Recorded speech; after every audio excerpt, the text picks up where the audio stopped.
You might not like this, but the pattern's too obvious to ignore. Every time a leader stands up against the money empire, what happens? They vanish. Now, what if maybe, just maybe, this isn't just by chance, but by design? Look at Russia. People think the conflict is just politics, borders, power, but there is more. Russia pushed out the Rothschild central bank system, the same system that's wrapped around NATO, the UN, the CIA, even Mossad.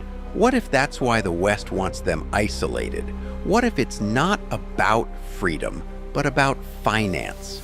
Now take Gaddafi. They sold you the story that he was a tyrant, but his crime, he wanted a gold-backed African currency strong enough to rival the US dollar, pulling entire nations out of Rothschild control. Weeks later, NATO airstrikes, CIA-backed rebels, and his body dragged through the dirt. Coincidence or correction? Kennedy? He wasn't just Camelot and speeches. He signed Executive Order, a direct move to strip power from the Federal Reserve, the Rothschilds' American fortress. Months later, Dallas, a bullet in broad daylight. And this one keeps me up at night.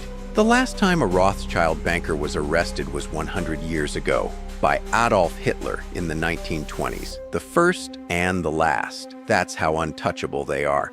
So ask yourself, is it really about democracy, or is it about keeping one bloodline in charge of the world's lifeblood, money? Because anyone who challenges that order doesn't just lose power, they lose their life. This is just a theory, not a fact.